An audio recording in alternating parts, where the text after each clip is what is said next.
बिस्मिल्लाहिर्रहमानिर्रहीम। मोअज़्ज़ज़ सामीन गिरामी कदर, आज आपकी तवज्जो एक निहायत अहम मसले की तरफ मबदूल करवानी है कि जिस हवाले से सोशल मीडिया के ऊपर भांत भांत की बोलियां बोली जा रही हैं।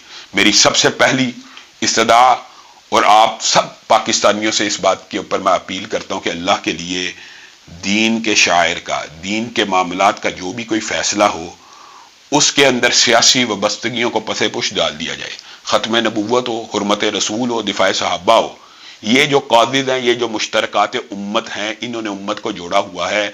इन मुश्तरका कादिद के ऊपर अपनी सियासी वबस्तगियों को पसे पुश डाल के फैसला कीजिए। दुख और अफसोस की बात है कि ज़माने मादी में बाद लोगों ने सियासी वबस्तगी की वजह से बहुत से ऐसे फैसलों को सपोर्ट किया जो खिलाफ दीन थे, और आज फिर सियासी वबस्तगियों की वजह से ऐसे फैसलों को सपोर्ट किया जा रहा है जो खिलाफ दीन और शरीयत है। कादी फाइज ईसा साहिब ने गुज़िश्ता दिनों एक फैसला दिया, वो फैसला मैं अपनी मसरूफियत की वजह से पढ़ ना सका। आज सुबह उलमा और वुकला और मुख्तलिफ जमातों के कायदीन ने राब्ता किया तो उस फैसले को तफसील से पढ़ा।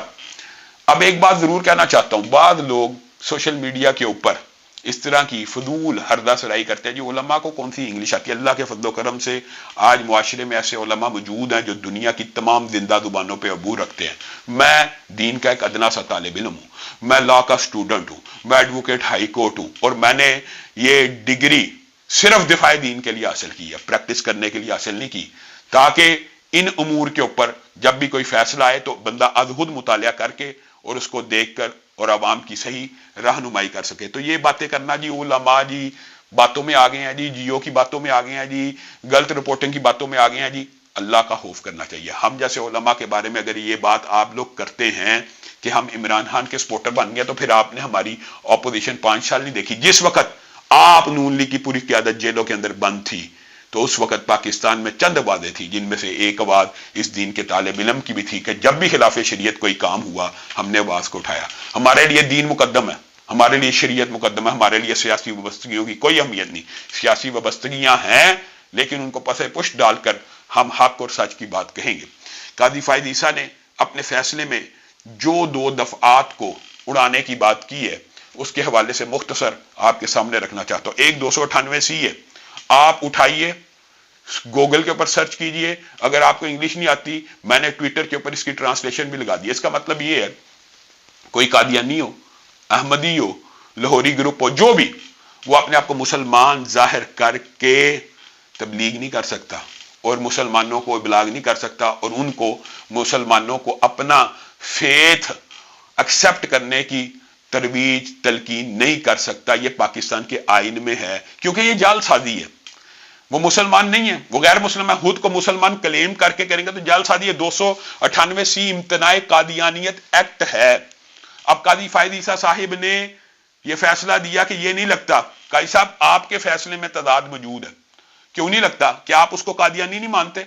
आपके फैसले से पता लगता है आप उसको कादियानी मानते हैं, क्योंकि आपने लिखा कि हर मजहब को, हर गिरोह को अपने इबलाग की इजाजत है। गोया आप उसको गैर मुस्लिम मान रहे हैं, और फिर जब गैर मुस्लिम मानते हैं तो 298C को हदफ क्यों कर रहे हैं, जबकि वो कुरान की तफसीर बांट रहा है और तफसीर सगीर बांट रहा है जो कुरान पाक की सराहतन तहरीफ के ऊपर मबनी है। मुझे एक बात बताइए, जिस कुरान पाक में काई साहब ये लिखा हो जगह जगह कि मसीह मऊद नाऊज़ बिल्लाह मुहम्मद रसूलुल्लाह सल्लल्लाहु अलैहि वसल्लम है, तो क्या उसके ऊपर 295B नहीं लगती?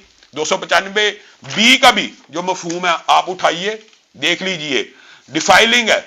इससे मुराद आलूदा करना भी है, और इससे मुराद जालसाजी भी है, और इससे मुराद, अच्छा आप मुझे बताइए, मैं अभी उठूं और कहूं कि मैं अल्लाह का रसूल हूं, मैं अल्लाह का पैगंबर हूं, माद अल्लाह कोई शख्स उठे पाकिस्तान में और वो कहे कि कुरान की शायद का तर्जुमा ये है कि मैं अल्लाह का रसूल हूं, आप उसको कहेंगे इन्ना नहनु नज़्ज़लना ज़िक्र व इन्ना लहू लहाफ़िज़ून, अल्लाह ने इसकी हिफाजत की कसम खाई है। अब जिसका जी चाहे तहरीफ करता चला जाए, ये बात नहीं मानी जा सकती।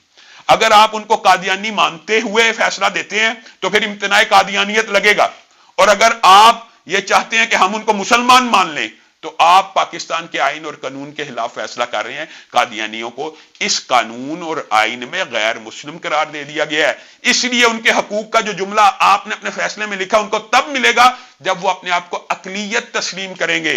अगर वो अपने आप को मुसलमान तस्लीम करके तबलीग करेंगे तो 298 लगेगा, کتنی عام فہم بات ہے، لوگوں کو الجھایا جا رہا ہے یہ جی بڑی مشکل بات ہے، جی مولویوں کو سمجھ نہیں آئی، مولویوں کو انگلش نہیں آتی۔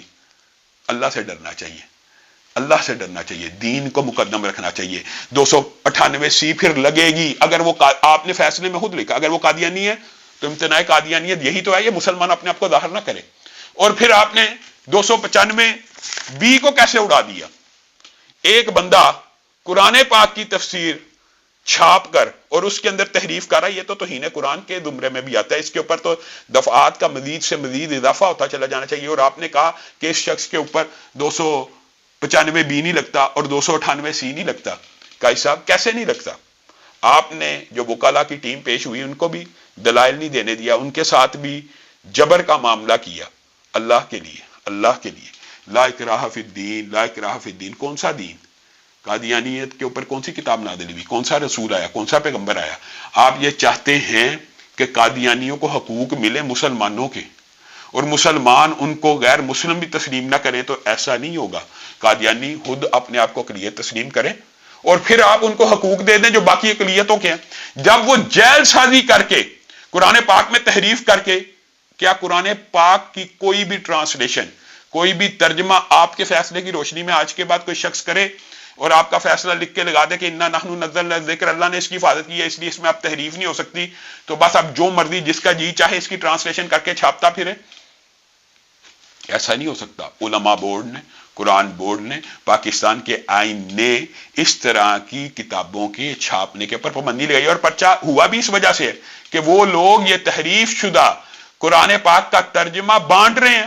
وہ جیسے ہوا کیسے ہوا یہ ایک لمبا چوڑا واقعہ ہے، لیکن آپ کو صرف آگاہ کرنے کے لیے میں آج آپ کے سامنے حاضر ہوا ہوں کہ بلا وجہ ابہام نہ پھیلایا جائے، یہ جی فلاں ایک ایسا ہے، فلاں ایک ایسا ہے، کرسٹل کلیئر ہے۔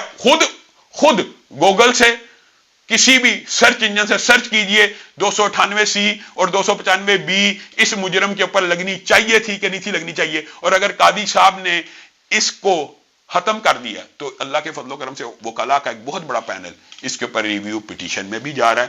لیکن عوام سے میں یہ بات کرتا ہوں، اللہ کے لیے سیاسی وابستگیوں کو اتنا مقدم نہ جانیں کہ آپ یہ سمجھیں کہ یہ جی قائدی فائد عیسیٰ کے خلاف پراپیگنڈا پی ٹی آئی کر رہی ہے۔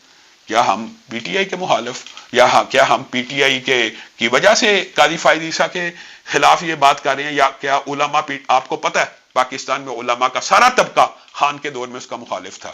خود ہمارا ماضی آپ کے سامنے ہے، تو ہم نے کیوں ان باتوں میں آنا؟ ہمارے لیے سیاسی وابستگی کی کوئی حیثیت نہیں، کوئی ویلیو نہیں، اور آپ کے لیے بھی نہیں ہونی چاہیے۔ بڑی عام فہم بات ہے، آپ اٹھائیے، اور اس حوالے سے اگر مزید کوئی اشکال ہیں وہ بھی میں دور کرنے کی کوشش کروں گا۔ والسلام علیکم ورحمۃ اللہ وبرکاتہ۔